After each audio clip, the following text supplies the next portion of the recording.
suis le cep. Vous êtes le serment. Celui qui demeure en moi et en qui je demeure porte beaucoup de fruits. Car sans moi, vous ne pouvez rien faire. Amen. Asseyez-vous dans la grâce du Seigneur. Car sans moi, vous ne pouvez rien. Sans Jésus. Jésus, l'huile de notre sauce. Le sel de notre sauce. Jésus, le beurre de notre pain. Jésus qui fait tout en nous. Sans Jésus, vous ne pouvez rien. Je vais comparer cette parole de Jésus-Christ à quelqu'un qui veut ouvrir une entreprise ou bien une société dans un gouvernement, dans un pays. Alléluia. Vous savez que si vous voulez ouvrir, je prends l'exemple d'une école. Quand vous voulez ouvrir une école, le gouvernement reconnaît que vous avez le diplôme, vous avez les potentialités, mais il ne vous permet pas d'ouvrir directement. Vous devez aller prendre une autorisation au ministère de l'Éducation nationale et vous montrer votre expérience dans le domaine. Ceux qui n'ont pas l'expérience, vous savez ce qu'ils font. Ils partent aller trouver un directeur ou bien quelqu'un qui est bien habile. Et la personne le représente là-bas. C'est lui le fondateur, mais la personne le représente. Et si vous remplissez les formalités, le ministère envoie, ou bien le directeur de cabinet du ministère envoie les représentants de l'éducation nationale pour venir vérifier là où vous voulez enseigner. Est-ce que c'est présentable? On vous enregistre maintenant dans le registre des écoles sur le plan national. Et ça veut dire que l'État reconnaît que vous êtes en train d'enseigner dans tel lieu. Il reconnaît le nom de votre école. Il vous enregistre dans le système. Et si vous délivrez un diplôme ou un bulletin, ça veut dire que ce n'est pas vous qui l'avez délivré, mais c'est l'État qui l'a délivré. Suivez-moi bien. Amen. Qu'est-ce que je veux dire par là? Si nous sommes enfants de Dieu et nous voulons faire quelque chose sans demander l'accord de Dieu, c'est que ce que nous faisons n'a pas de sens. L'Afrique est corrompue aujourd'hui, les gens ouvrent des universités. Et quand ils ouvrent des universités, ils délivrent des diplômes. Maintenant, quand tu prends le diplôme là, tu passes déposer quelque part. On t'accepte, tu travailles. Mais quelque chose prouve là que tu n'as pas fait la formation. Maintenant, pour améliorer le système, qu'est-ce qui est arrivé dans cette dernière 8 ans ou 10 ans? Ils ont amélioré le système. Et avec le système, même si tu ne déposes pas le diplôme, on peut te prendre. Il suffit juste d'avoir ton numéro matricule. C'est fini. Et quand on prend le numéro matricule, on tape dans le système, ça affiche cette personne, il est né en telle date, il a fréquenté, il a eu le BPC telle année, il a fait comme ceci, il a eu telle mention, le bac, il a fait le DTI, il a fait la licence, il a fait le master, ça s'affiche seulement, on se prend. Donc ça veut dire que si le numéro matricule n'était pas enregistré dans le système de l'éducation nationale, ça ne va pas s'afficher. Ça veut dire que c'est déclaré comme faux diplôme. Vous comprenez bien? Je ne sais pas si vous comprenez. Parce que Jésus dit, si je vous dis les choses de cette terre et vous ne comprenez pas, comment allez-vous comprendre les choses du ciel? Amen. Donc il faut comprendre ça là d'abord. Quand tu ouvres ton entreprise, bien ta société, tu ne te fais pas enregistrer. Et par exemple, toi, tu produis, qu'est-ce que je vais dire? Des micros. Et maintenant, tu embarques 1000 micros comme ça pour passer par l'aéroport. On vous réclame. Donnez-nous le papier d'achat. On vérifie les papiers d'achat. On voit que c'est Société Jean-Baptiste. On dit, mais quelle Société Jean-Baptiste? Dans ce pays même. C'est où? Tu crées des problèmes pour toi-même. Parce que l'État ne reconnaît pas la création de cette société. C'est comme ça, celui qui est en Jésus, celui qui est un chrétien et il veut faire des choses sans Jésus. Il ne prend pas l'accord de Jésus. Il ne demande pas, Seigneur, qu'est-ce que tu veux que je fasse? Et il fait selon lui. La Bible dit, car sans moi, vous ne pouvez rien. Amen. Donc la parole de Dieu ce matin est en train de nous rappeler quelque chose. Nous allons vérifier dans le livre de Apocalypse chapitre 3, verset 7. Apocalypse chapitre 3, verset 7. Avec en même temps Ésaïe 22, verset 22. Apocalypse chapitre 3, verset 7. Oui. Écrit à l'ange de l'église de Philadelphie. À l'ange de l'église de Philadelphie. Voici ce que dit le saint, le véritable, celui à la clé de David. Voici ce que dit le saint, le véritable, celui qui a la clé de David. Amen. Vous allez voir, asseyez-vous d'abord. Quand quelqu'un devient président de la République, on lui remet une clé. Soit une médaille à placer sur son cou, qui montre qu'il a porté le poids, la charge de tout le pays. Écoutez, même s'il dort, il enlève ça. Ça n'a pas de sens. Le pays est sur sa tête. Et quand il porte ça, il va jurer. Je jure devant Dieu, devant le peuple, que moi, nous, telle personne, je vais respecter. Ce n'est pas lui qui est le président. Non, on l'a juste placé sous mandat. C'est pourquoi, dans le vrai français, on ne dit pas président de la République, on dit chef de l'État. Parce que l'État même, c'est le trône présidentiel. Vous comprenez, non? C'est le trône présidentiel. C'est lui qui est assis sur le trône et appelé le chef de... Alléluia. Bon, donc ça veut dire que si lui décide quelque chose, c'est le trône qui décide. Il décide ça au nom de tout le pays. C'est pourquoi si le président d'un pays est mauvais, on dit que le pays aussi est mauvais. Et ici, vous allez voir, Jésus parle de la clé. Peut-être que vous n'avez pas bien entendu. Dans le livre de Apocalypse chapitre 3, verset 7 dit, c'est lui qui a la clé de... Ah, vous n'êtes pas avec moi. David. La clé de... Qui est David? David, c'est celui que Dieu a élu roi. Il est bon de louer Dieu. Alléluia. Très bien. David était élu roi. Et Dieu a dit à David, écoute-moi, je t'ai vu comme quelqu'un de mon cœur. Je ne vais pas t'arracher la royauté. David a fait du désordre. Quelle femme David n'a pas épousée dans ce monde? Quel problème David n'a pas créé?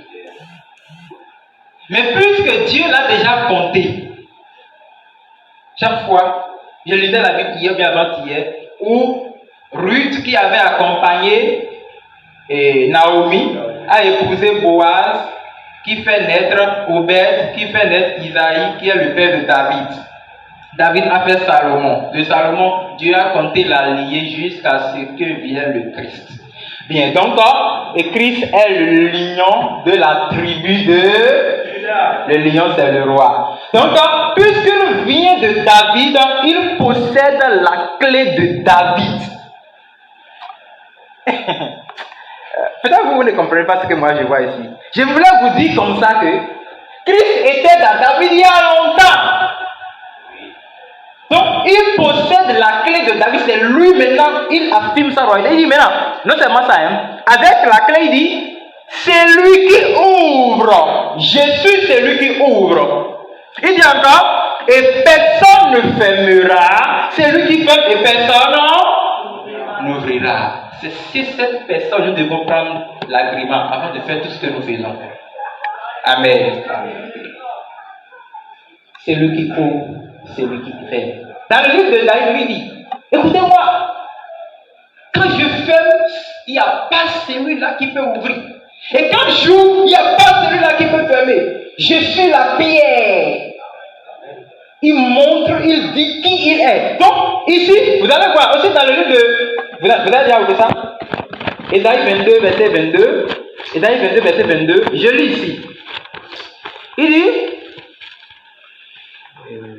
je mettrai sur son épaule la clé de la maison de... Vous voyez, non? Quand la Bible répète quelque chose 2 fois, 3 fois, donc c'est confirmé. Yes. Alléluia. Alléluia. Alléluia. La clé. La clé. Donc quand le président porte la charge du pays, à partir de ce jour-là, tous les diplômes, toutes les attestations, toutes les autorisations qui seront données sont données en son temps. Donc des temps en propre avis pendant le mandat de telle personne. Suivez-moi bien. Lorsque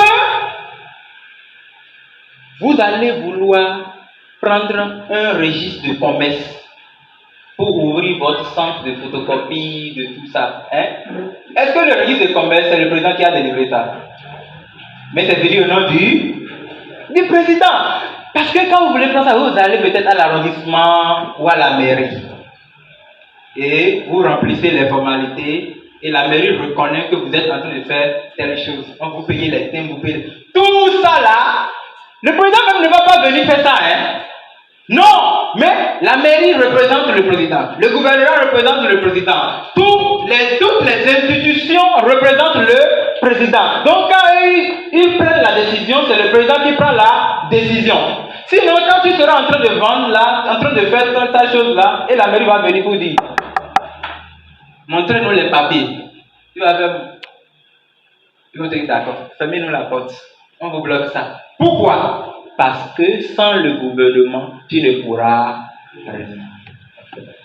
Sans l'autorisation du gouvernement, tu ne pourras rien.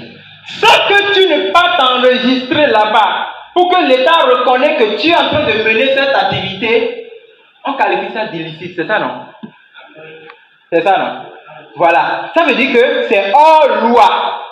Illicite, c'est qui est hors de la loi, illégitime. Voilà. Donc, ici, il dit, je mettrai sur son épaule de la maison de David, la clé de la maison de David. Quand il ouvrira, nul ne fermera. Quand il fermera, nul n'ouvrira. Ça veut dire que quand le gouvernement te dit oui, c'est fini. Quand le gouvernement te dit encore non, c'est fini. Imaginez s'il y a une école à côté qui fait du désordre. Même si le premier de tout le pays dans un examen vient de là, et le désordre se passe, et la note vient. L'école là est fermée pendant 5 ans, signée par le ministère. Même si c'est signé par un délégué, si c'est venu de là-bas, on s'en fout. Quoi qu'en soit le nombre d'élèves qui viennent là, tout sera fermé. Parce que c'est eux qui possèdent la clé qui ouvre et la clé qui ferme. Donc quand Jésus parle ici en disant sans moi, mais c'est lui qui a le dernier mot. Amen. Donc, lorsque nous voulons réaliser un projet, lorsque nous voulons faire quelque chose, lorsque nous voulons construire une idée, et nous ne demandons pas l'avis de Dieu, c'est comme si nous sommes en train de faire sans lui. Et sans lui, nous ne pouvons rien.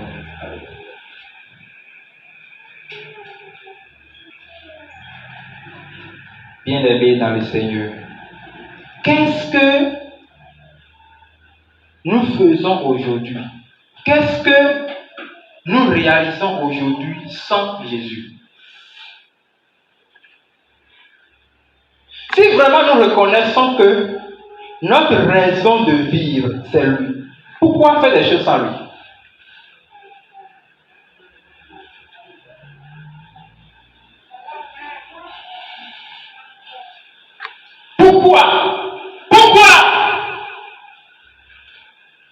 Pourquoi tu ne demandes pas à ton père avant de faire ce que tu fais? S'il est vraiment ton père, pourquoi tu fais ça?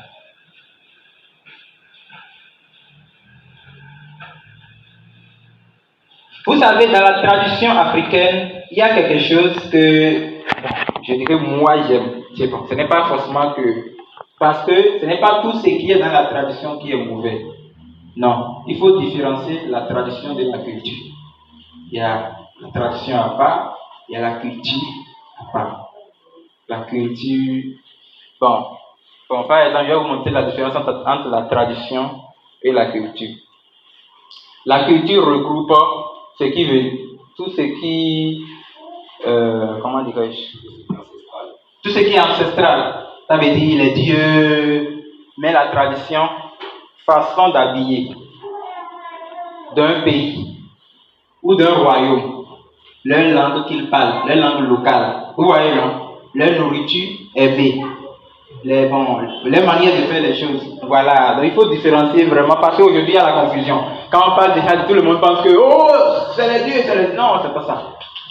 C'est pas ça. Quel Européen va venir en Afrique et il va rester sans porter les vestes et cravates? Hein? Même s'il s'adapte à la façon de l'Afrique, un jour tu vas voir, quand il veut montrer qu'il est européen, il sait ça bien. Même après Charles sont dedans. Hein? Ça montre que, oui, que c'est ça qui les différencie de nous. C'est tout, c'est pas forcément la peau. On a aussi les peaux blanches en Afrique. Bien, donc, qu'est-ce que je veux dire par là?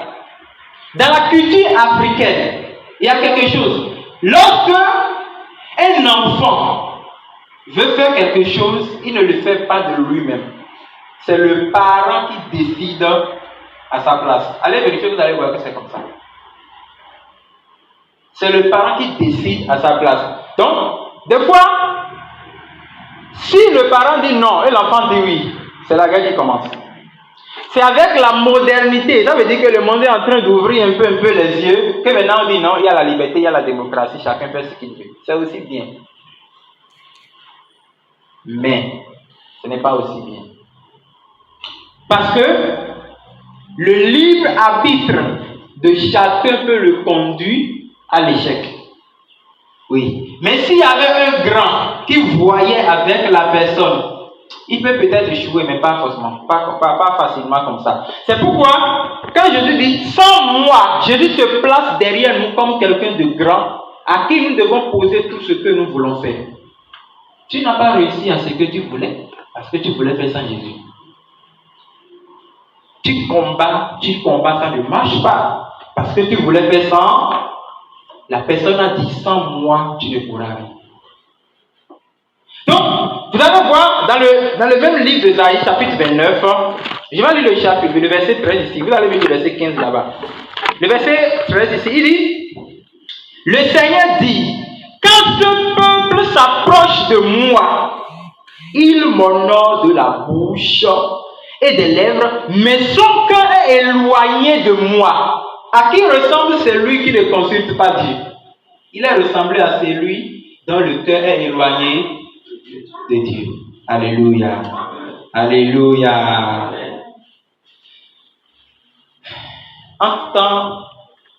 Quand je vois que quelque chose est bien pour moi, je le fais d'abord avant de venir dire à Dieu merci parce que je l'ai déjà fait. Parce que je reconnais que je discerne ma volonté et la volonté de Dieu. Et quand je sais ce que je dis, quand je veux faire quelque chose, je vois que ça là c'est mon goût.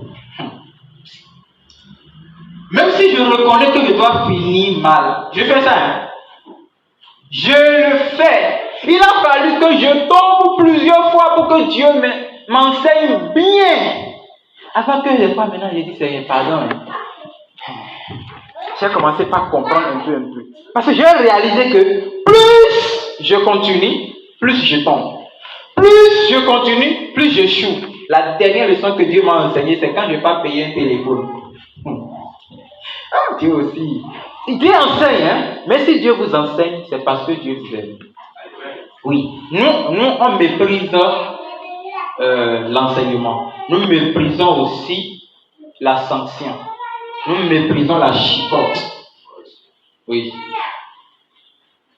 Quand Dieu vous punit, ce n'est pas parce qu'il vous déteste. Non! Ce n'est pas ça! Quand je dis à la dame là, je l'ai discipliné, maintenant elle ne sait pas. Je vais vous dire tout ce qui est en train de passer dans son cœur. Je vais vous dire ça. Il paraît que je suis contre elle. Je ne suis pas contre elle. Je fais preuve de l'amour envers elle. La Bible dit, même Dieu punit celui qu'il aime. Mais si on ne veut pas que Dieu nous punisse, comment on va reconnaître qu'il nous aime? Amen. Amen. Le proverbe dit, un parent qui aime son enfant le châtie. Alléluia. Donc je ne suis pas contre elle. Non. Je suis plutôt en train de la sauver. Donc quand Dieu nous punit, c'est pour nous sauver d'un danger qui vient. Moi maintenant j'ai envie de payer un téléphone. Je faisais tellement des affaires que si je ne trouve pas, je ne peux pas faire sans le téléphone. Je sais, qu'est-ce que je fais? Je prends maintenant l'argent. Parce que l'autre s'est gâté. Je pars. Or, en ce moment, je suivais l'enseignement des disciples. Et dans le discipulat, il est appelé à chaque fois. Des fois, même en voulant sortir, il dit Seigneur, tu veux que je porte quoi?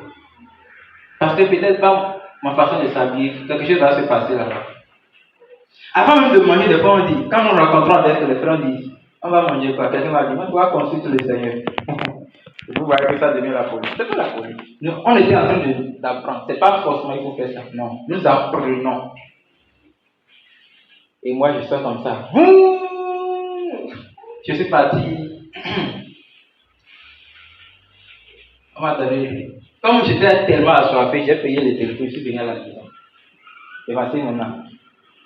Et le Seigneur me dit donc, tu as commencé par faire les choses sans moi. Mon père fait. J'ai dit mais payer le téléphone, tu n'as même pas de grand prix. Est-ce que ça fait un problème même? Une semaine après, le téléphone est parti. C'est parti avec les données que. Quand je prends ça, je n'ai pas amené chez le technicien. Le technicien dit laisse-moi, je vais régler ça. Ce n'est pas réglé. Ce n'est pas réglé. Ce n'est pas réglé. Tout est parti. Je pouvais pleurer comme ça. Je dis qu'est-ce qui m'arrive même? Il m'a dit voilà des choses. Des fois, tu prends aussi des grandes décisions sans moi. Et c'est comme ça que tu vas finir mal. J'ai tout fait pour corriger. Voici comment j'ai corrigé. La prochaine fois, maintenant, je pars avec les téléphones. Là, je vais payer 2 ensemble. Et quand je suis parti devant la boutique, c'était une grande boutique. J'observe le téléphone, je suis entré, j'ai vu ce qui là, j'ai dit, ceci c'est bien, hein? C'est bien. Je voulais prendre comme ça. Genre, doucement. J'ai fait comme ça. Le monsieur dit ça. J'ai dit non, excusez-moi, je viens d'abord, je vais demander. Je me promets, dit Seigneur. Et le téléphone là, lesquels d'entre eux va te glorifier dans ma vie? Je n'entends rien. Ah, je suis venu de loin. Je suis retourné maintenant avec mon moto. Je suis reparti à la maison d'abord. Ah, quelqu'un m'a appelé. Mais toi, fais vite. Je t'attends pour t'envoyer. J'ai dit, attends d'abord, je viens. Parce que je lui ai dit que tu vas m'envoyer. Je suis retourné encore. Quelques jours après, je suis revenu. Je suis en train d'apprendre à avoir la patience. Parce qu'en temps, quand je veux faire quelque chose en même temps, si c'est l'argent qui est avec moi, je fais ça. Je peux faire ça demain, ça se gaspille, c'est pas ça mon problème. Mais je veux le faire. Ah. Donc, je suis parti des jours après. Je suis revenu. Quand je suis revenu, dans la même boutique, j'ai observé. Et je pouvais sentir, le Seigneur me dit, prends ça là. Je dis d'accord. J'ai pris le téléphone, j'ai observé, tu es sûr. J'ai dit, ça, vous m'avez dit ça combien? Ils ont donné les prix. J'ai donné l'argent. Après, je suis parti encore. Vérifier le second, j'ai encore pris. C'est quand je suis revenu maintenant. Je suis parti voir un frère de mission. J'ai dit, frère, hey, moi-même j'ai payé un téléphone neuf. Tu vois, c'est neuf. Il dit, ah, vous avez payé un téléphone neuf? Il part maintenant, il paye tertiairement ce que moi-même j'ai payé. J'ai dit, ah, voilà un modèle. Hein? Si c'était gaspillé, est-ce qu'il va me copier? Non. J'ai appris un peu. J'ai commencé par me corriger. Des fois, c'est difficile. Je pouvais partir à l'église où on pose un problème à la rencontre des leaders et on demande mon avis. J'ai dit, bon, je n'ai rien pensé. Laissez-moi réfléchir. Laissez-moi réfléchir a été un langage qui m'a sauvé de nombreuses choses. Et quand je dis ça, je ne vais pas maintenant réfléchir. Je dis, Seigneur, ça m'embrouille, je ne sais pas quoi faire. Aide-moi à décider. Le temps de se patienter, ça corrige beaucoup de choses. Parce que je ne peux rien faire sans lui. Je ne peux rien faire sans Jésus. Faire sans lui, c'est fini mal. Il faut commencer avec lui et terminer avec lui. Donc, je ne dois pas marcher comme quelqu'un qui honore Dieu dans les lèvres. Jésus, oh, Jésus, ah. Jésus, Jésus, ah. Oh! Et le même Jésus. Tu veux créer ton commerce, tu n'as pas prié pour dire Seigneur, quel commerce tu veux que je crée? Comme toi, tu as le goût de vendre ça là, tu es parti entrer dedans. Après, quand tu as des problèmes, tu peux maintenant geler, prier. C'est comme ça que nous adorons mal Dieu. Nous adorons mal Dieu. Nous mettons Dieu en dehors de nos affaires. Et c'est quand il y a l'échec, maintenant on reconnaît que Dieu existe. Non! Il faut corriger. Nous devons changer cette mentalité. Parce que, écoutez, il dit, j'étais sur le livre de Ésaïe chapitre 29, verset 13. Il dit, ce peuple m'honore, ce peuple s'approche de moi, il m'honore de la bouche et des lèvres. Mais son cœur est éloigné de moi. Et vous allez voir quelque part ici, je lis, la crainte qu'il a de moi n'est qu'un précepte de tradition humaine. Ça aussi, c'est une autre dimension. Ça veut dire que quelqu'un qui reconnaît que, vous voyez dans la tradition humaine, hein? Quand tu vois que lui là, c'est un charlatan, on ne se moque pas de lui, il va te lancer un sort. C'est à cause de ça que tout le monde a peur de lui. Tu ne sais pas que on le respecte parce qu'il est une personne âgée. C'est pas ça. Hein? À notre temps, là, le respect n'existe pas. Même dans le corps du Christ, le respect n'existe pas. C'est rarement un peu.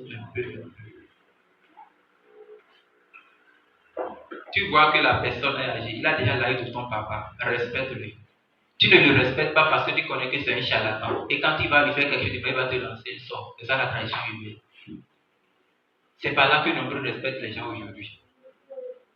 Il y a certaines sociétés, quand tu travailles là-bas, mais on s'en fout de qui tu es. C'est quand on reconnaît que tu as une puissance spirituelle et quand quelqu'un se moque de toi, tu lui lances un sort, tu dis ah! Respect, hein? C'est ça. C'est ce que les enfants de Dieu font. La Bible dit, ils sont en train de craindre Dieu parce que c'est un précepte de la tradition humaine.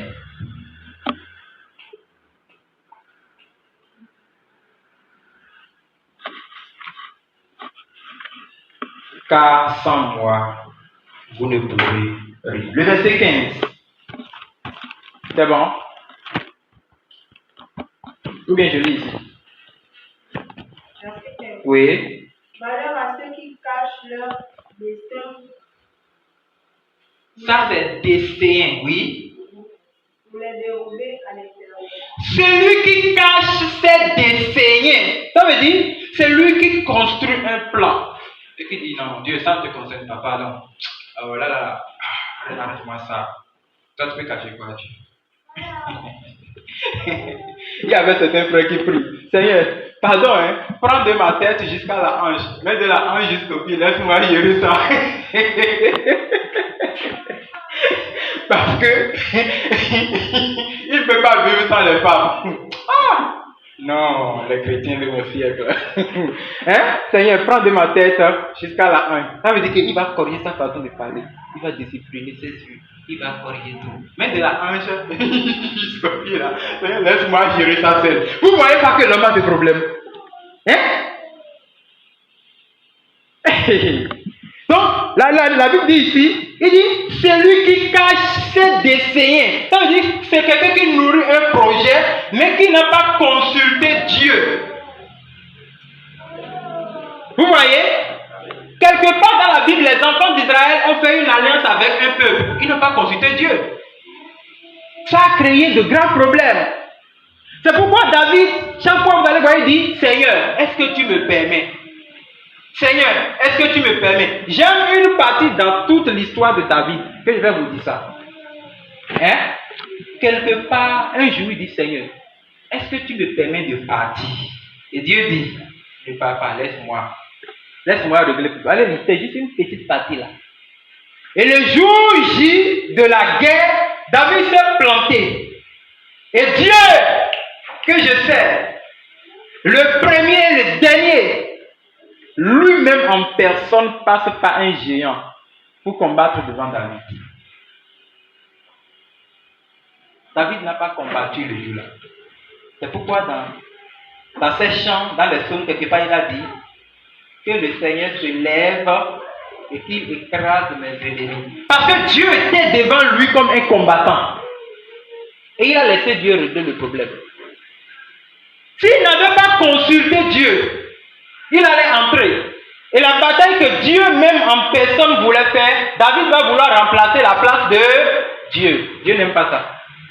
Dieu n'aime pas qu'on lui prenne sa place. La seule chose et le péché qu'il ne pardonne pas, c'est de prendre sa place. Alléluia. C'est pourquoi il dit, je suis l'Éternel, c'est là mon nom. Je ne donne, je ne partage pas ma gloire avec aucun autre, pas seulement avec un autre Dieu, avec aucun autre, ni un humain, ni une autre créature. Il ne partage pas sa gloire. Donc, vouloir faire quelque chose sans consulter Dieu, c'est partager la gloire de Dieu. Alléluia. Alléluia. Est-ce que vous m'écoutez?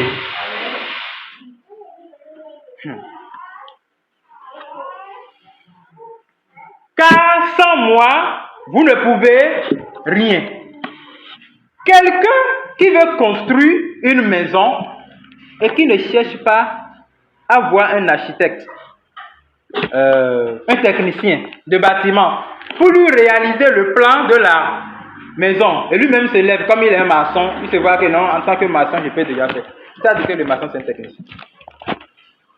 Le maçon maîtrise le plan si lui-même, il est habitué avec un technicien. Ou bien vous allez me dire qu'on veut construire la présidence centrale, le maçon vient seulement et dit, bon, commençons par ici. Ça peut se faire. Non!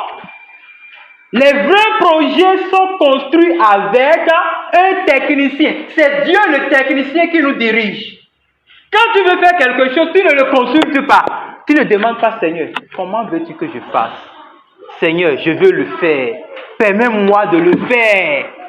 Et Dieu va dire, mon enfant, passe par ici et passe par ici. C'est aussi ça, vivre sous l'ordre de Dieu. Parce que si tu ne vis pas sous son ordre, comment tu peux réussir? Tu ne peux pas réussir parce que il va te protéger. Il va protéger le projet. Il va protéger ta pensée. Il va te protéger contre le diable. Il va te protéger contre l'échec. Il va bénir même le projet. Mais quand tu le fais sans lui, c'est que tu fais toutes les vertus. Mon ami, pourquoi tu veux faire sans Dieu? Pourquoi vous voulez faire sans Dieu? Pourquoi nous oublions Dieu aujourd'hui? Pourquoi nous pensons marcher selon nous que de marcher selon Dieu? Pourquoi tu veux faire ça? Dis à celui qui est à côté de toi, ne fais plus ça. Non, tu n'as pas bien fait ça. Dis, ne fais plus sans Jésus. Non, ça ne marche pas, je n'entends pas bien. Dis mon ami, ne fais plus sans Jésus. Qu'est-ce qu'il a répondu? Il n'a pas répondu, non? Non, il n'a pas dit ça. Est-ce qu'il a répondu? Il n'a pas répondu parce qu'il faisait sans Jésus. Écoutez, quand on dit l'expression d'essayer, ça veut dire que celui qui est en train de planifier. La fois dernière, j'étais en train de... Amen. J'étais en train de faire un projet. Et le frère qui allait construire le plan. J'ai voulu essayer de faire le plan. Bon, moi je n'ai pas trop fait le plan. Donc, ce n'est pas mon domaine. Ce que je ne maîtrise pas, il n'y a pas ce que je maîtrise. Maintenant, j'ai essayé de construire le plan. J'ai fait le plan. J'avais fait d'abord un plan. Je suis parti voir un autre frère qui est bien spécialiste dans le plan. Quand il a allumé l'ordinateur, j'ai caché ce que j'ai fait d'abord. Il a dit, ouais, aujourd'hui là tu es un vrai rigolo. Je suis en train de parler à moi-même. J'ai dit, aujourd'hui là tu es un vrai rigolo. Le frère ne veut pas sortir ça. Ça me fait honte. Parce que ce n'est pas mon domaine. Je ne peux pas, tu ne peux pas. Ce que tu ne peux pas faire, tu ne peux pas le faire. Et si ce n'est pas de ton domaine, donne ça à celui qui maîtrise ça. Tu ne peux pas le faire sans Dieu. Non!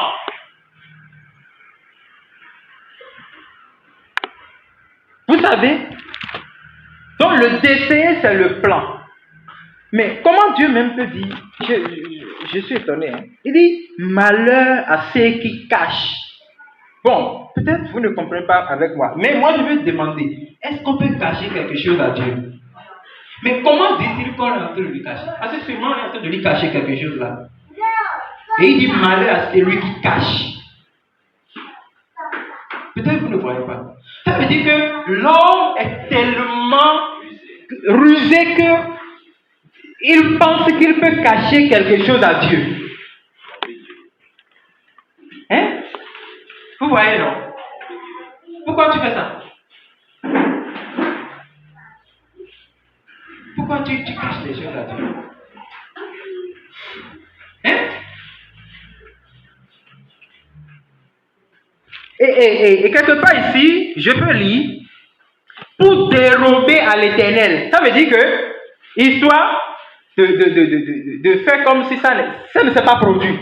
Parce que quand on dit dérober, c'est en quelque sorte le mot voler. Donc, ça veut dire que tu veux enlever ça pour comme si rien ne s'est passé. C'est quelque chose que je vois ici. Et là, il dit qu'ils font leurs œuvres dans les ténèbres. Et qui disent qu'ils nous voient et qu'ils nous connaissent. Alléluia. Amen. Alléluia. Amen. Il est bon de louer Dieu. Alléluia. Ça veut dire que celui qui veut faire quelque chose sans Dieu est dans les ténèbres. Parce que Dieu, c'est la lumière. C'est la lumière.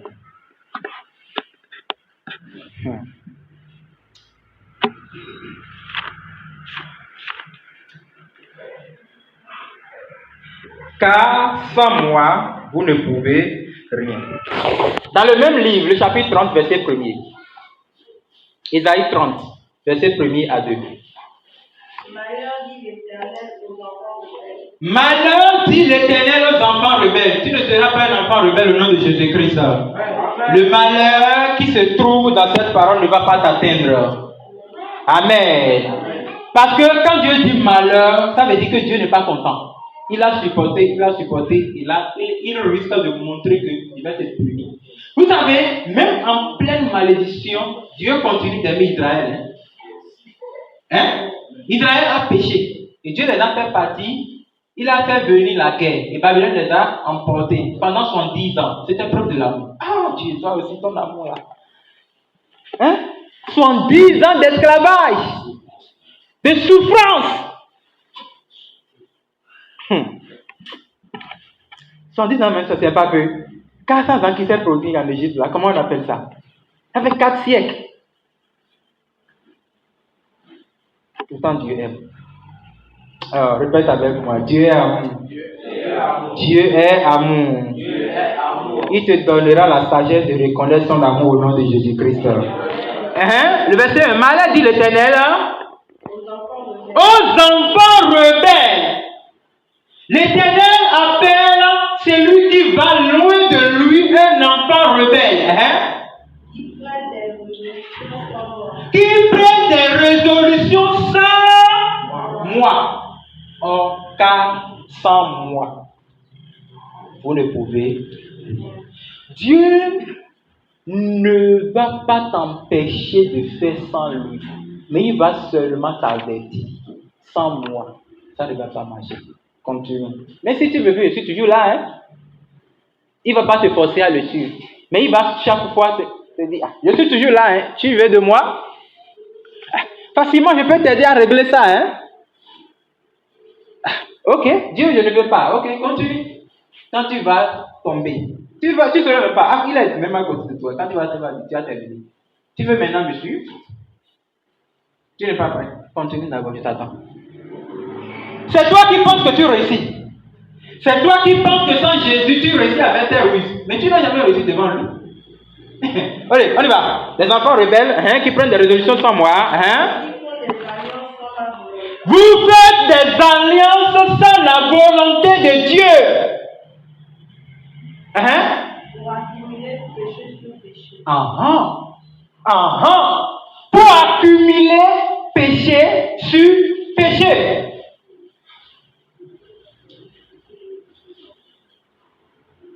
C'est des choses qui rappellent à l'ordre. qui rappelle à l'ordre. On est parti à une rencontre des jeunes. Les jeunes missionnaires, ils sont têtus, hein? Bien têtus même. En 2019, non, en 2020. À voir des jeunes sont nombreux. Waouh! Moi-même, le jour-là, j'étais tellement content. Je dis, on était nombreux comme ça, je ne savais même pas, hein? Mais rien que des diplômés sans emploi, sont nombreux dedans. J'ai dit, quand on disait à l'enseignement de disciples-là, ne rien faire sans Jésus, vous ne comprenez pas. Après, c'est pour dire Jésus, il y a des diplômes, il n'y a pas de travail. Attends, prophétie ne va pas ramener ça. Écoute-moi bien. Quand tu voulais aller faire ta spécialité au campus, tu as demandé ça à Dieu. Tu n'as pas consulté Dieu. Quand tu devais faire ça, tu devais dire Seigneur, qu'est-ce que tu veux que je fasse? Et Dieu va dire, fais comme ceci. C'est tout. L'obéissance vaut mieux que le sacrifice. Maintenant, tu n'obéis pas, tu viens faire le sacrifice. Le sacrifice, c'est la prière. Tu pries, ça ne donne pas. C'est à peu près qui vient après. Ça ne marche pas comme directement ce que Dieu a planifié. Non, parce que le plan exceptionnel que Dieu a fait pour toi, si tu fuis ça, c'est à peu près qui va venir après. Et tu vas essayer de prendre comme ça. Les grands disent, les bonnes choses n'arrivent qu'une seule fois dans la vie. Bon, nous savons que la grâce existe. Mais il faut rapidement. Donc, je pouvais voir des gens qui ont le master, les trucs là, qui disent, Seigneur, ça c'est quel mal. Et je pouvais sentir la voix de Dieu, ils ne m'ont pas consulté. Ah bon? Tout ça là. Et pour éviter les problèmes, déjà nombreux maintenant se lancent dans le ministère. Ça c'est. Je ne vais pas parler. Quand tu vois que tu deviens diplômé sans emploi, tu te lances dans le ministère. Ça veut dire que tu ne t'es pas appelé. C'est à cause de la famine, de la faim, que tu es entré maintenant, tu deviens maintenant prophète. Oui, il le dit. Les gens portent le nom prophète aujourd'hui parce qu'il n'y a pas de travail. À cause du chômage. Merci pour le mot. Pour garder la faim. Non! Sans moi, vous ne pouvez rien. Aujourd'hui, mettons Jésus au centre de tout. Mettons Jésus dans tout ce que nous faisons. Laissons Jésus devenir le chauffeur de notre vie. Laissons-le conduire nos ambitions. Laissons Jésus décider. Quand je voyais que le moi qui habitait en moi ne me permet pas de prendre les décisions devant Dieu, j'ai réalisé. J'ai pleuré. J'ai dit, Seigneur, sauve-moi. Sauve-moi. Je n'ai plus de force. Je sentais une voix qui riait même dans mes oreilles. Pendant que moi je pleure. Et j'ai dit, et la voix dit, tu reconnais que tu n'as plus de force? Maintenant je vais t'aider. Vous savez, la solution que je pouvais utiliser pour échapper aux ruses du moi. Le moi est puissant, hein? Je vous ai toujours dit, le moi est plus puissant que le diable. Le moi, Satan là, lui n'est pas puissant. Avec le nom de Jésus, pouf, il fuit. Mais le moi, quand le moi se lève ici, il ne va même pas reconnaître personne ici. Il va catalyser tout ce qui est là. Bon, vas-y. Chaque fois, quand je vois des choses qui sont difficiles, je dis, laissez-moi revenir. Je peux ne pas te répondre pendant 1 an. Je laisse Dieu répondre. C'était difficile. Parce que à force de dire laissez-moi revenir, je vois que mais c'est un truc de gâter. Seigneur, regarde comment c'est gâté. Je sens quelque chose qui dit, mais je suis celui qui répare tout. Pourquoi toi tu cherches? Ne te soucie pas de moi. Laisse-moi régler à ma façon. J'ai commencé par devenir ça. Ça devient même une façon de négliger les choses. Mais après, je réalise que ces problèmes ont des solutions sans que je ne sache même pas. Je ne connais même pas comment ça se passe. C'est nous qui sommes en train de nous déranger en forçant des choses. Mais la plénitude de force que nous avons en Jésus, ça servit à quoi? Si nous voulons faire les choses à sa place, la force que lui a, ça va servir à quoi? La parole de Dieu nous exhorte ce matin à revenir à la raison. Parce que à force de prendre les résolutions sans Dieu, ça accumule péché sur péché. Ça accumule, ça augmente le péché sur péché. Ça nous fait tomber chaque fois. Et le diable profite de nous. Quand le diable voit que non, c'est ça ta faiblesse, tu n'arrives pas à te rabaisser devant Dieu, il profite de toi. Il te contourne bien, il t'attache bien de la sorte que la délivrance ne soit pas facile pour toi. Bien-aimé dans le Seigneur, quel projet tu as? Quel dessein tu as? Qu'est-ce que tu as? Qu'est-ce que tu serais en train de penser? Ou bien qu'est-ce que Dieu même t'a demandé de faire? Mais en voulant le faire, tu ne retournes pas demander comment il veut faire. Et ça, c'est un autre cas. Dieu te dit fais quelque chose. Tu demandes Seigneur, comment il veut faire? Donne-moi la force de le faire. Mais tu vois, comme c'est Dieu qui t'a dit ça, tu pars aller faire ça. Après, tu vas échouer. Il va te demander, est-ce que tu m'as demandé comment faire? C'est bien, c'est ton agent qui a payé la voiture. Mais ce n'est pas ton intelligence qui va conduire la voiture. Il faut lire les notices. Alléluia. Donc, le verset 2, il dit qu'ils descendent en Égypte sans me consulter. C'est où Égypte? C'est vers l'esclavage. Tu as vu que tu n'as pas d'autre solution. Et la solution que tu trouves, c'est ça. Est-ce que tu as demandé, Seigneur, est-ce que cette solution-là, ça te plaît? Et Dieu va dire non, c'est toi qui te dérange, vas-y la solution à côté. Tu es parti. Loin en Égypte. Pharaon est là-bas. En Égypte. Il y a encore de l'esclavage là-bas. Retourner en Égypte, c'est retourner vers les façons du monde. C'est aller faire comme le monde le fait. C'est faire sans Dieu. C'est aller loin de la présence de Dieu. Et je vois ici, le prophète dit, pour se réfugier sous la protection de Pharaon et chercher un abri sous son ombre. Amen. Un homme ne peut pas te protéger contre Dieu. Un homme ne peut pas te protéger contre Dieu. Parce que tu vois que tu veux faire quelque chose qui est contre la volonté de Dieu, tu pars te cacher sous l'ombre d'un homme. Est-ce qu'on peut prendre le fusil pour tirer sur les chars? Les chars de guerre qui lancent les bombes en désert. Tu prends le fusil pour dire. C'est la guerre de l'Ukraine et la Russie. La Russie vient avec les missiles, les Ukrainiens viennent avec les. Alléluia. C'est comme ça quand un homme est en face de Dieu. Hein? Vous voyez devant Dieu là, je ne sais même pas ce qu'on est. Peut-être on est comme des petites fourmis. Et il pouvait faire comme ça. Et finir avec nous. Et c'est toi là qui fais ça devant Dieu. Non, ça ne marche pas. Dieu nous appelle à l'ordre. Dieu vous rappelle à l'ordre.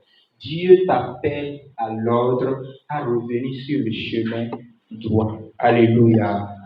Alléluia. Pharaon ne peut pas te protéger contre Dieu. Vous ne voyez pas Jonas. Pauvre Jonas. Dieu dit, mon ami, va à Ninive. Pourquoi Dieu a envoyé Jonas à Ninive? Parce que Ninive était en train de pécher contre Dieu. Ninive était sous la malédiction de Dieu. Mais puisque Dieu ne voulait pas que ces gens périssent, il envoie Jonas comme prophète. Va et dis à Ninive que dans quelques jours, Ninive sera détruite. Pauvre Jonas, c'est les frères d'aujourd'hui. Amen. Quand Dieu te parle, tu dis Seigneur, pardon. On appelle à ça ne concerne pas. Tu vas maintenant faire ta volonté. Et tu penses que tu as réussi. Le monsieur, il prend maintenant son sac. Il prend ça sur le dos. Hé, vous allez où? Et laissez-moi entrer dans votre chose là. D'accord? Et il pense dans son cœur qu'il est en train de fuir Dieu.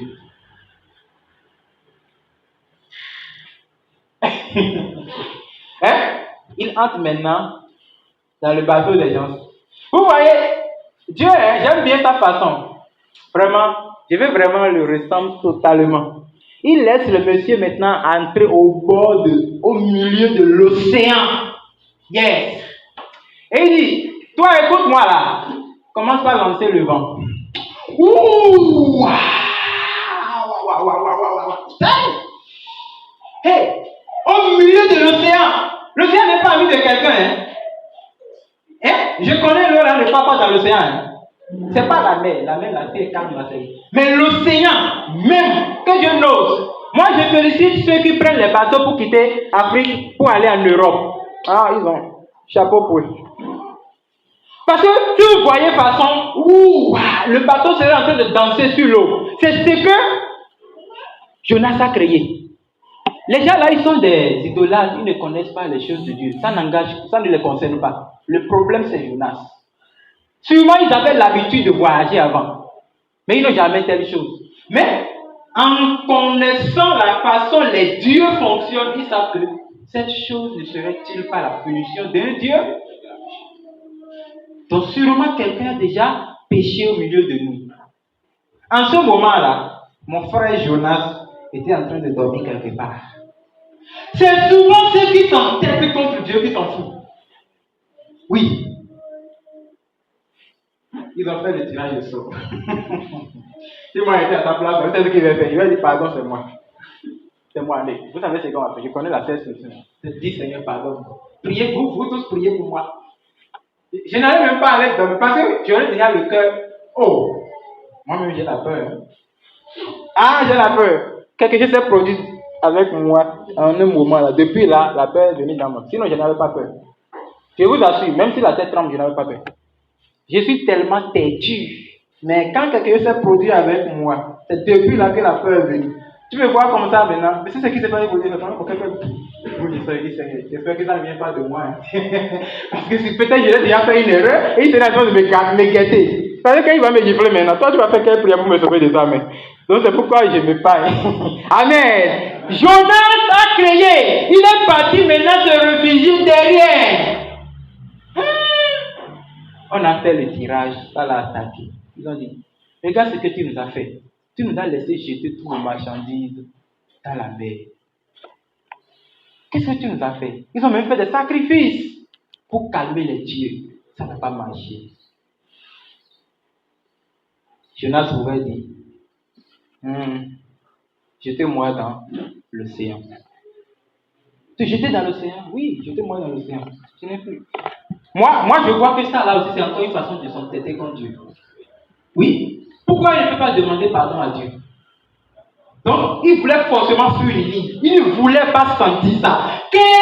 C'est quoi même cette vie? Et ça révèle l'état d'un chrétien qui refuse de suivre la volonté de Dieu. Il voit que suivre la volonté de Dieu, c'est tellement difficile qu'il ne pouvait pas.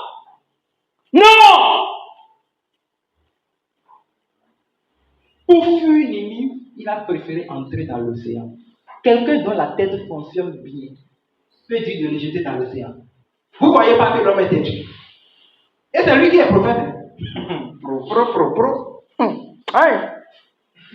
On l'a jeté dedans. Il réalise que, mais je ne suis pas dans l'océan. Hein. Je ne suis pas dans l'océan. Hein. Il voit qu'il est dans le ventre d'un poisson. Il dit, yo, le cycle là continue. C'est là maintenant, il a décidé de demander pardon. Alléluia. Alléluia. Ce n'est pas dans le ventre du poisson que tu vas demander pardon. Demandez pardon à Dieu maintenant et retournez vers le droit chemin. Ne laissez pas Dieu vouloir vous prendre avec une autre main. Dieu c'est un père. Il a plusieurs façons de tenir ses enfants. Oui. Et c'est sa façon de garder chaque personne. Vous voyez. Si chacun va se lever maintenant pour vous donner son témoignage, vous allez voir que pour lui c'est différent. Pour lui c'est différent. Pour lui c'est différent. Dieu a sa façon de faire avec chaque personne. Cette façon-là, ça se révèle dans l'habitude de la personne. Quand vous voyez la personne avec les choses, tu vas voir que lui il est extraordinaire, lui il est spécial, lui il est violent, lui il est facile. Ça dépend de la façon que tu es avec lui. C'est dans le ventre du poisson que Jonas dit Seigneur, prends pitié de moi.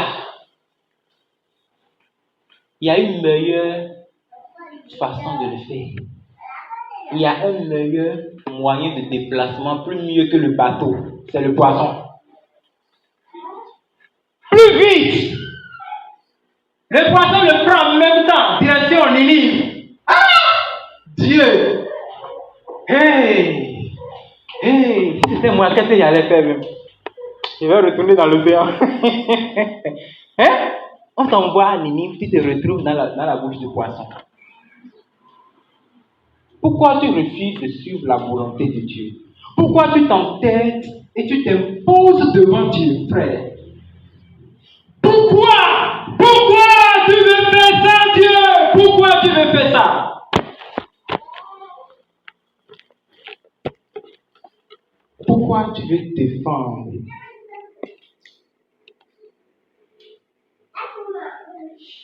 Ce que tu veux que ce que Dieu veut.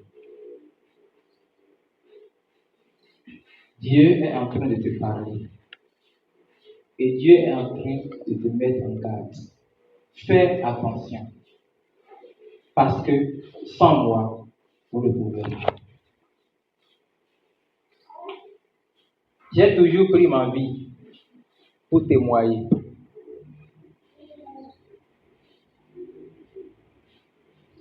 Quand je voulais commencer les études universitaires, je n'avais pas programme de partir à l'université, je vous dis la vérité.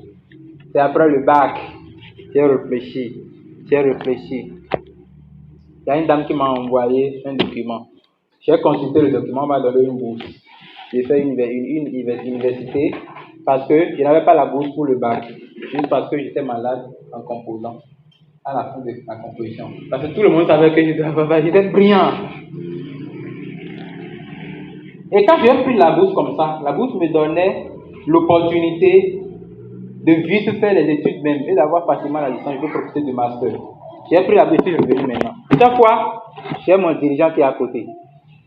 J'ai fini, je pars chez lui. Je ne peux rien faire ça. Parce que je reconnais qu'en ce moment, je n'arrive pas à écouter Dieu normalement. Donc j'ai besoin de lui pour vite m'approcher.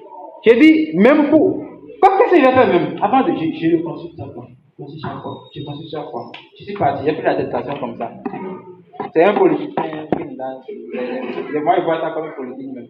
Il nous donne des besoins, il nous donne des... Moi, j'aime pas ça. Tu pars au campus, tu portes veste, cravate, et rien n'est dedans. C'est un simple étudiant. À la vie, là, moi, je ne veux pas. Et quand il s'est parti, il a dit, ah, mais ça, c'est bien, hein? Quand il a dit, ça, c'est bien. Il a dit, waouh. Ah bon, hein? Ah, là, il m'encourage. Quand je suis revenu, je me suis assis comme ça. Quelque chose me dit à moi. Fais doucement. Il est d'accord. Je suis retourné chez lui. Je lui ai expliqué comment se fait l'étude là-bas. Il dit, ah, donc, ça va te faire ceci, là. Et si tu fais comme ceci, j'ai dit, l'idée venait de m'arriver dans la tête. Je comprenais maintenant que Dieu commence par me parler un peu. J'ai dit, d'accord, je vais réfléchir sur ça. Je suis retourné maintenant aller jeûner et prier pour dire, Seigneur, oriente-moi. Le Seigneur m'a orienté. Fais comme ceci, fais comme ceci. Vous savez, j'avais dit à Dieu, parce que avant même que je n'aie le bac, je sentais déjà l'appel de Dieu. Fortement, de la sorte que je ne sais même pas comment faire l'école. Je ne sais même pas comment les choses se passent. J'ai senti l'appel de quand j'étais en seconde. Et j'avais tellement de difficultés que je lisais. Je peux rester à la bibliothèque du matin jusqu'au soir. Je finis, je dors là, je me lève encore. Je feuilletais les documents, je lisais les histoires. J'ai lu Israël, France, Europe, Amérique, chaque pays, je lisais les documents des missionnaires et protestants, des missionnaires de chaque, je regardais là où il y a la chute, là où il y a l'erreur, le pranam, tout, je lisais, j'ai bien lu. Et quand j'ai fini de lire maintenant, je voyais que ça commençait par embrouiller même le système scolaire. Plus je lis, plus je viens à l'école, le cours devient facile, je n'apprends même pas, je fais la pagaille. Enfin, je viens, je rigole en classe, tout le moment, je prends de bonnes notes. C'était facilement comme une forme de... Ou même certains maîtres de sorcier. Ils m'en foutent de ça. Un peu. Mais quand j'ai voulu commencer l'étude, c'est là que j'ai vu que, vous savez, tout ce que nous voulons faire, s'il y a une étape, nous ratons de consulter Dieu, ça va trop nous infecter. On peut aller loin de la volonté de Dieu depuis des années sans le connaître. Et c'est quand j'ai prié, j'ai démarré. J'ai fait première année, deuxième année, troisième année. C'est la quatrième année, je voyais le bout devant. Parce que déjà en quatrième année là, on cause avec de grandes personnes. J'ai dit, waouh, le truc là c'est bien. Hein? J'ai commencé à penser à moi, j'aurai le master 2. j'ai fait un rêve. La nuit même, j'ai fait un rêve. Je voyais que j'avais une grande moto. Je mettais la clé dedans. En fait, j'ai la clé avec moi. Quand je mets la clé dedans pour l'allumer, la moto ne s'allume pas. Une moto neuve. Mais quand j'enlève la clé dedans pour l'allumer, ça s'allume. Je me suis levé. J'ai réfléchi. Je suis parti. J'ai consulté qui? J'ai dit à un dirigeant là. Là, je ne suis plus parti directement chez le pasteur. Là, si je pars, il va bien me laver. Il va voir que donc, jusqu'à ce niveau, toi, tu penses comme ça. Donc, je reconnais, je suis parti derrière lui. Et l'autre m'a dit non. Dieu était en train de dire que tu penses que toi-même, tu peux réussir. C'est ça la clé. Avec ta stratégie, tu peux réussir. Mais sans ta stratégie, tu peux mieux faire. Donc, c'est ce que tu avais dit avec Dieu avant. Quand il a commencé à nourrir l'histoire de continuer, tous mes diplômes sont bloqués. Je ne peux pas retirer. Quand je pars comme ça, on ne retrouve pas. On ne retrouve même pas mon nom dans le système. Je pouvais dire, mais ça, c'est quoi même? Je pars retirer le truc là, on dit, monsieur Jean-Baptiste, vous avez fait la première année en quelle année? J'ai dit, quelle année? On dit, mais on ne vous a pas retrouvé. Ça. Je suis retourné maintenant, j'ai gêné, j'ai prié, j'ai dit, Seigneur, bon, j'ai enfin compris la leçon. Merci, parce que vraiment, c'est là que j'ai compris Job. Personne ne peut retirer aucune de la pensée de Dieu. Quand je me suis réconcilié avec Dieu, je suis retourné maintenant, j'ai refait la demande. Si tu ne vois pas quelque chose, tu ne sauras que des choses existent, quoi. J'ai fait la demande, on retrouve mes pièces. Dieu là, c'est une autre chose, quoi. On retrouve mes pièces spéciales. On m'a même délivré le double de chaque pièce. Double de chaque pièce. Je n'ai jamais vu ça. Et quand je prends ça comme ça, c'est comme ça se passe avec moi. L'alliance que j'ai fait avec Dieu, quand je cherche quelque chose, je ne le trouve pas vite. Mais quand je vais le retrouver, je trouve deux. C'est ça, les gens, je vous ai donné le téléphone. Que j'ai payé deux. Quand je cherche quelque chose, je ne le retrouve pas. Mais quand je vais le retrouver, après ça vient deux. Deux vient, ça fait double. Donc j'ai vu double. Hein? Je reconnais que donc c'est Dieu qui est à la base de tout ça. Mais je peux vous dire que l'étude que je suis fait à l'université là, ça servit à quoi? Parce que même sans faire le truc, j'ai commencé à travailler. Je n'ai pas terminé les études avant de commencer. J'étais en première année, mais je n'ai même pas encore commencé quand j'ai commencé à travailler. Après, il me demande, mais ça servit à quoi même? Toutes ces études de longue date là. Et ça, Dieu pouvait me dire, tu as fait ça pour aller loin. Donc, qu'est-ce que je veux dire par là? Si je n'avais pas procédé de telle sorte, j'ai rencontré certaines occasions que cela pouvait être banal devant moi. Or, c'était le plan de Dieu. Tu ne peux pas construire une maison en dénigrant et en oubliant l'architecte. Tu vas faire une grosse erreur. Après que la maison a été construite, tout va s'effondrer. Jésus dit, celui qui écoute ma parole et qui les pratique, je le compare à un sage qui a construit sa maison sur la pierre. Matthieu 7, verset 23, 24, 25, 26, 27. Lorsqu'il construit la pierre, le vent s'est levé. Jésus, la pierre angulaire. Les vagues se sont levées contre cette maison, mais elle n'est pas tombée parce qu'elle était construite sur la pierre. Mais celui qui écoute ma parole et qui ne les met pas en pratique est comparé à un fou qui construit sa maison sur le sable. C'est quoi le sable? Oui. C'est quoi le sable? Que veut dire le sable? Ça ne me fait pas rire.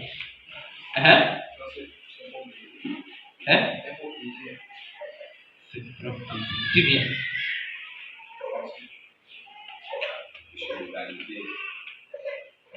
Vous êtes dans le même chemin. Mais ça, c'est un peu ça. C'est quoi le sable? C'est l'or! C'est tout! Le sable, c'est l'or. Ça veut dire qu'il construit sur ses propres désirs, comme tu venais de le dire. C'est ce qui n'a pas de sens. La vanité. Mais s'il n'allait pas construire sur le sable, Il allait construire sur la pierre. Et c'est qui la pierre? Jésus-Christ de Nazareth. C'est ça ce que nous lisons ici. Donc, quand Jésus parlait comme ça ici, vous voyez, je vais retourner sur la référence avec laquelle on avait commencé, Jean chapitre 15. On va commencer du verset 1er au verset 7. Je suis le cep, je suis le vrai cep. Mon père est le vigneron. Amen. Qui va me dire ce qu'on appelle cep? Le cep, oui. Épée. Hein? Le cep. Ah, Seigneur. Oui. C'est un arbre. Oui, c'est un arbre. C'est l'arbre de la vigne. Hein? Le cep. Hein? Je suis le vrai cep. Ça veut dire que... Bon, continue. Mon père est le vigneron. Comme je disais que le trône,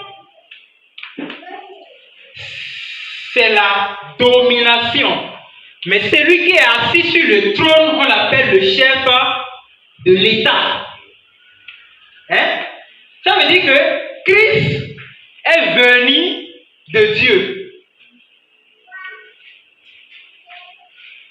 Tout serment qui est en moi et qui ne porte pas de fruits, il le retranche. Ça veut dire que voici l'arbre, voici le cep, Jésus-Christ de Nazareth. Il y a des branches, c'est des branches on dit non? Voilà, c'est les branches qu'il appelle sarment. C'est un français courant, sarment. Voilà. S'il y a une branche ici, elle ne porte pas de fruits. Il est retranché.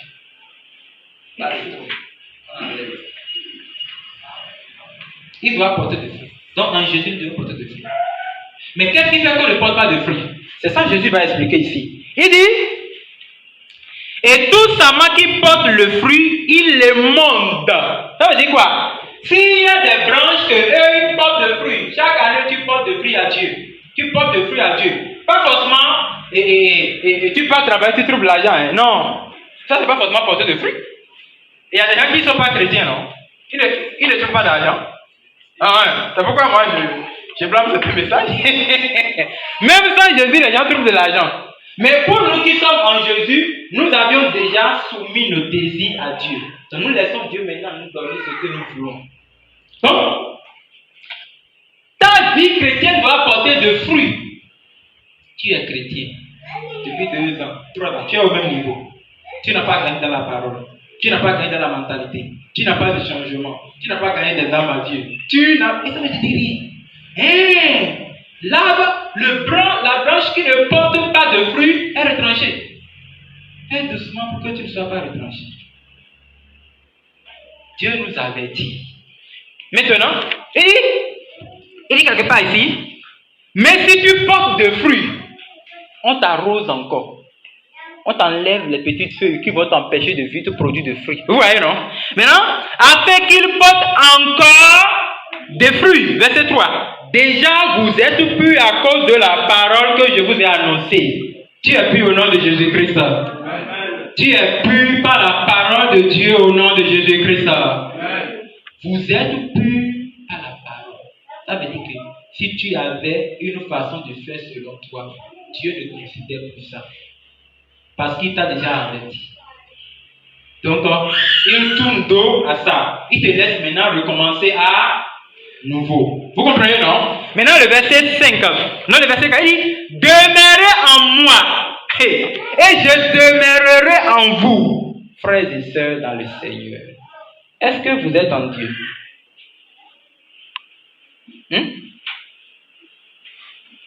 Comment vous reconnaissez si vous êtes en Dieu?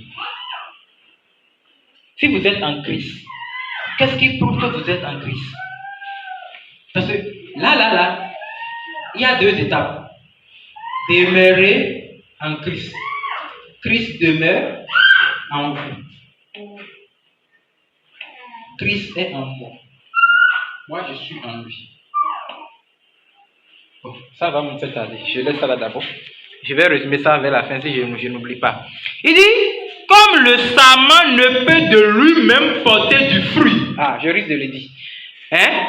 S'il ne demeure attaché au cep, ainsi, vous ne pouvez non plus si vous ne demeurez pas en moi. Tu ne peux pas connaître la volonté de Dieu si tu n'es pas connecté à Dieu. C'est pourquoi je conseille chaque fois, lisez la Bible, lisez la Bible. Parce que celui qui ne lit pas, on peut lui donner, on peut le soutenir avec une forme de mensonge. Il est comme un illettré. Ou c'est tout ce qu'on lui dit qu'il accepte. Mais si tu lis, toi-même tu confirmes. Si je viens ici, je m'en question. Amen.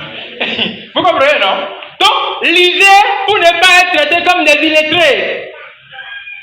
C'est en lisant la parole t'enseigne la volonté de Dieu. Et en voulant faire la volonté de Dieu, tu commences à trouver ta place en lui. Parce que tu es dans le cercle. Tu es connecté au cercle. Tu as une branche connectée au cercle. Tu ne peux pas porter de fruits sans ceci. Vous comprenez? La branche ne peut pas porter de fruits sans l'arbre original. C'est impossible. Mais toi, tu te déconnectes de l'arbre, maintenant tu veux aller porter de fruits. Quel fruit? Si ce n'est pas un fruit de la chair, si ce n'est pas un fruit des désirs humains, si ce n'est pas un fruit du monde, si ce n'est pas ce qui glorifie le diable. Même si c'est un ministère que Dieu te confie, et tu n'es pas dans le cercle, tout ce que tu fais, c'est hors la parole de Dieu. Donc, le verset 5, je suis le cep. Il répète encore, vous êtes les sarments. Celui qui demeure en moi et en qui je demeure porte beaucoup de fruits.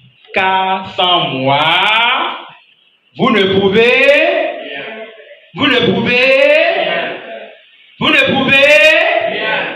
sans Jésus, tu ne peux rien. Tu ne peux rien faire. Pourquoi tu étudies sans Jésus? Pourquoi quand tu ne comprends pas une matière, tu ne dis pas Jésus, éclaire-moi? Hein? Pourquoi quand tu veux faire quelque chose, tu ne consultes pas Dieu? Pourquoi quand Dieu te parle, tu ne l'écoutes pas?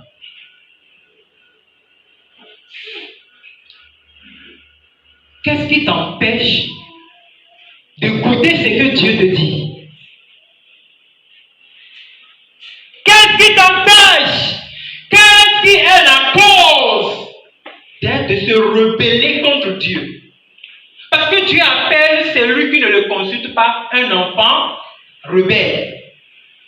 C'est ça le livre d'Ésaïe dit, l'esprit de rébellion. Comment je peux devenir un rebelle envers Dieu, lui qui est mon Père? Depuis quand un enfant se rebelle contre son papa? Si ce n'est pas un enfant bâtard illégitime. En Christ, les enfants illégitimes sont rebellés. C'est pourquoi la parole de Dieu nous rappelle à l'ordre. Et je vois ici, il dit, si quelqu'un ne demeure pas en moi, il est jeté dehors, comme le sarment, et il le sèche, puis on ramasse les sarments, on les jette au feu et ils brûlent. Si vous demeurez en moi, et que mes paroles demeurent en vous, demandez ce que vous voudrez, et cela vous sera accordé. Alléluia! Alléluia! Alléluia! Alléluia! Pourquoi ce que tu demandes n'est pas accordé? Qui va me dire ça? Frère, parce que